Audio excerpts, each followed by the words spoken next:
Composed for the film The Day the Earth Stood Still, 1951, Bernard Herrmann's science fiction score has a lot to teach us about composition and orchestration in both the medium of film, media scoring, and generally.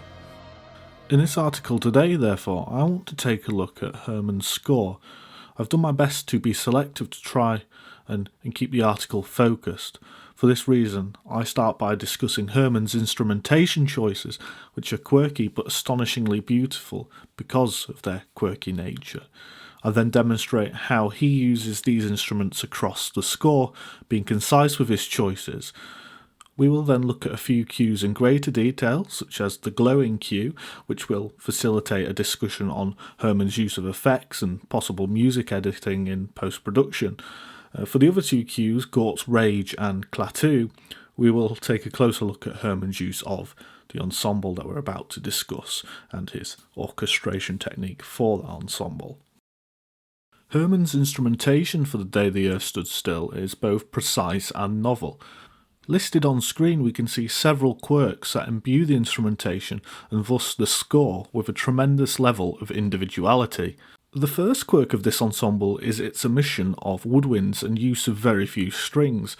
Ordinarily we would anticipate an orchestral film score of this time to boast a hearty string contingent and often woodwinds that supported those string instruments too. Instead, however, Herrmann uses only 3 electrically amplified string instruments and no woodwinds at all. It would seem therefore that Herrmann wants to defy orthodoxy and avoid the inherent warmness that acoustic string instruments can offer. Herrmann wants this score to be cold and darker. The second quirk of this ensemble is its use of multiple keyboard instruments. For example, Herrmann has pairs of Hammond organs and pianos along with a single studio organ. The use of these instruments gives the ensemble versatility in textural capacity, pitch range and timbre. For instance, keyboard instruments are polyphonic and boast a pitch range that extends to the depths of human hearing, well above many soprano instruments in the standard orchestra as well. Moreover, the performer can change the timbre of organs by pulling out or pushing in various stops or drawbars, as they are called on Hammond organs. Something that I will discuss more deeply in looking at some of the cues is Herrmann's use of doubling the keyboards, which he seems to do in 2 ways. One is to facilitate effects, which he does in the Gort cues, to create imposing dynamic swells. However, he also uses them to add depth via doubling. For example, in the same cues, Herrmann uses piano a 2, meaning 2 pianos play the same line in unison. In a really deep register using their very bottom note, Herrmann also asks them to keep their sustain pedal depressed through the cue. This piano a 2 doubling leads us into my third observation of the ensemble, its emphasis on bass and contrabass register instruments. As I have mentioned, the keyboard instruments have a huge range. However, if we look at the other instruments in the brass and string families, the majority of instruments are bass or what we might call tenor instruments. In the brass group, for example, Herrmann uses 3 trumpets, 3 trombones, and 4 tubas. Moreover, 2 of the tubas are larger contrabass versions of the instrument. With only the 3 trumpets comfortably occupying an alto and soprano register, Herrmann clearly wants bass.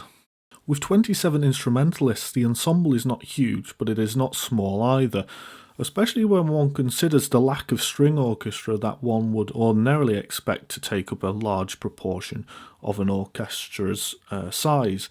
Therefore, while budgets may well have played a role, as I imagine they did in the Twilight Zone scores, which we covered a few weeks ago, I think it is much less of a factor here. Instead, I think the choices are simply Herrmann's artistic inclination in this instance, in conjunction with the film he's scoring artistically. He seems to embrace the opportunity to devise and write for unorthodox ensembles. Limiting myself primarily to the score, which I predominantly do for these videos, I can only speculate and to an extent empathise as a composer on why Herrmann did this. However, I imagine it was hugely rewarding and revealing, as there would be a great deal of giving and taking. To some extent, he will have had to bend the ensemble to his will, making it do what he needed it to do for the film. However, he will have needed to bend his own composition and orchestration technique to suit the idiosyncrasies of the ensemble and the instruments within it as well. In other words, Herrmann's score will have been shaped by his engagement with the constraints and opportunities that this ensemble presents.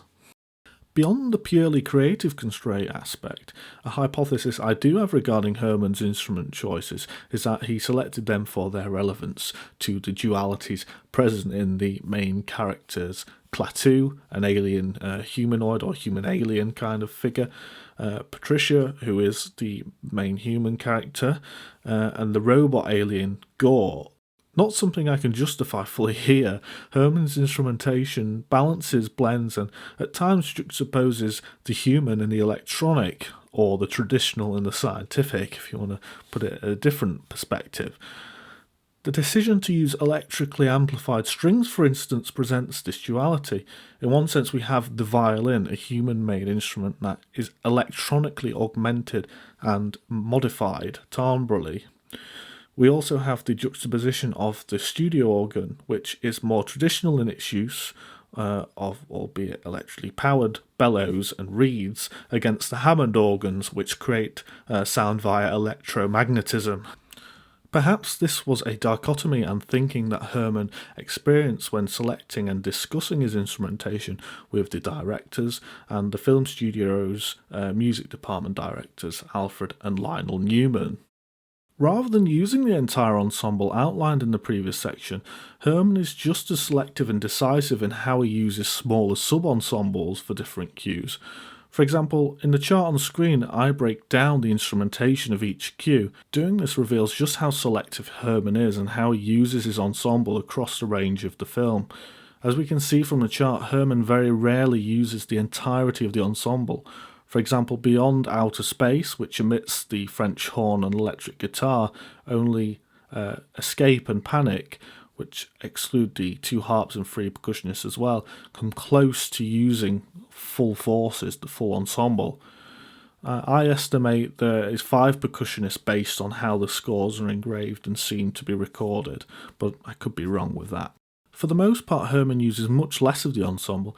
For example, Solar Diamonds uses only 2 vibraphones. The Flashlight uses a quintet, while Radar, Arlington, Lincoln Memorial and Alone utilise a sextet of instruments. Arlington and Lincoln Memorial emphasise a brass ensemble using 1 Hammond organ, the French horn, 1 trumpet and 3 trombones. To put this further into perspective, half the cues, 16 of them, use less than half the available forces, 13 players or less. If we look at the breakdown figure for each cue's instrumentation again, we can see an additional column called multitracking. In this instance, multitracking is not what we might understand it to be today. I use it here for lack of a better term that I could think of, rather than a technique of layering individual recordings to create a single sounding performance of a composition, often with a click track. In this instance, it is 2 individual parts of the cue.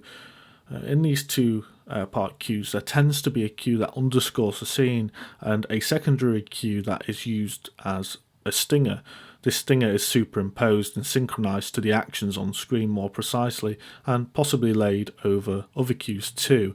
Cue number 25, the glowing, provides the perfect example of these 2-part multitrack cues.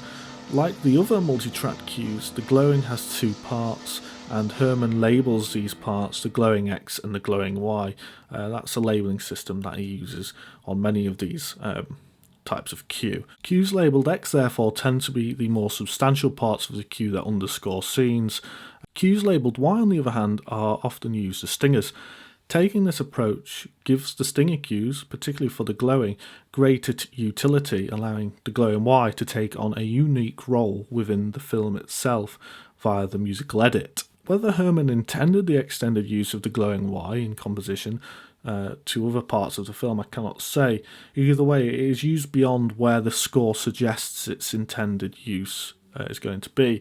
It seems therefore that somewhere in post-production the decision was made to use the cue in other parts of the film. Almost becoming a leitmotif for Gort's aggression, the glowing Y is synchronized with the aliens' attacks on humans. For example, in the YouTube clip that I'll link below, it is possible to see portions of the cue synchronized with the melting beam attacks made by Gort in the scene. Note also how the glowing Y is dubbed into the film, not only to synchronize with Gort's attacks, but over Q7, the visor, as well. In the multi-track cues, the second stinger cues, usually labelled Y as we've said, Herrmann often provides details of the post-recording effects he intends for these cues. The glowing Y, for instance, is broken into two further parts for recording. In the example on screen, we can see Herrmann instructs that bar 1 is to be recorded separately so that it can be placed in backwards across the cue, whereas bars 2 to 6 are recorded and played naturally. Splitting the cue into two parts provides the editors with multiple parts to dub into the film, providing options for variety and duration when synchronizing. For example, in the scene linked below, there is a mixture of bar 1 being used alone from the glowing Y cue, and the use of the whole cue and bars 2 to 6. As a result, there is a great deal of flexibility to this cue and the techniques used, even when one considers the limitations of early recording and editing techniques and technologies at the time when this film was made. Cutting edge then, the technique has utility still now. The reversing of cues is a primary effect that Herrmann uses in this score, altering the timbre and fundamentally switching the roles of decay and attack. The technique creates an unnatural sound, naturally otherworldly then. It is the perfect technique to underscore a sci-fi film like this one. Another technique that Herrmann uses is similar in a way. Delaying the point of recording in the cue The Elevator, he instructs only record the vibrations, effectively removing the attack where a lot of timbral information lies, creates another unsettling and otherworldly feeling, as it is more difficult to identify the sounds themselves.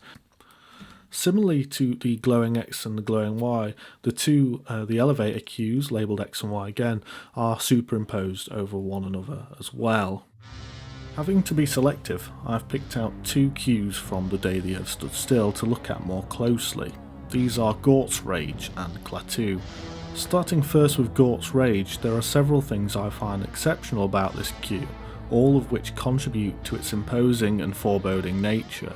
To provide some brief context, however, Gort is an 8-foot robotic alien who accompanies the humanoid alien Klaatu to Earth. Essentially the muscle to protect Klaatu, Gort is seemingly indestructible, very strong, and sports a laser beam shooting visor that melts objects. The cue Gort's Rage occurs shortly after the glowing Y cue, approximately 1 hour and 19 minutes into the film. The character Klaatu is detained and badly injured, and Gort goes on a mission to free him while holding Patricia Neal captive. The cue starts as Gort descends on Patricia in a quintessentially melodramatic scene. The first of these foreboding features is the cue's depth. It is significantly low pitched and remains largely constrained to the bass registers. For example, the two pianos play at the lowest extremity of their bass register, A0. Moreover, Herrmann utilises his bass-heavy ensemble using his 3 trombones, 2 tubas and 2 contrabass tubas. He also uses the bass extremities of his keyboard and percussion instruments as well. Natural, loud and low sounds are pretty rare in many of our lives and usually accompany something naturally significant and possibly disastrous. As a result, deep and booming sounds are inherently scary to us as they imply powerful forces in action. Think about, I suppose, earthquakes, for instance. Underscoring Gort by emphasising deep and powerful musical sounds tells the viewer that this character is a scary one. The second foreboding feature lies in how Herrmann gives the cue a theatrical level of melodrama. Using a monophonic texture, excluding the low piano A0, means the music can be doubled by many instruments at the unison and octave. Recalling my undergraduate orchestration lectures, I can remember my tutor saying, doubling at the unison equals intensity and doubling at the octave equals power. Herrmann, using a monophonic texture and a large proportion of his available forces, invites the use of doublings at both the unison and octave. Linking to the third aspect of this cue that I believe adds to its foreboding nature is how it swells.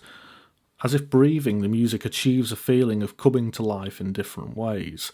One of these is through the dovetailing of parts, that crescendo and diminuendo, as their phrases progress, or if you're the trombones, you're given the responsibility of doing both. The second way is by momentarily adding weight to certain parts of the phrase. Klaatu is the other cue that I want to examine orchestrally here too. Klaatu is the film's main character and is the humanoid alien who comes to Earth to warn the human race about their path to destruction. Posing a threat to other life in the universe, Klaatu insists nuclear missile development must stop, otherwise there will be no choice but to destroy the Earth before humans become a threat to others in the universe. The cue Klaatu appears early in the film, just before the 8-minute mark. It underscores the arrival of Klaatu as they emerge from the spaceship. The army and public have scrambled to its landing spot on a baseball field in Washington, D.C., surrounding the spaceship. With foreboding elements, the cue is one of combined trepidation and curiosity. Herrmann, in this instance, explodes the pitch span of the cue, but instructs all players, for which there is a large proportion, to perform their parts delicately.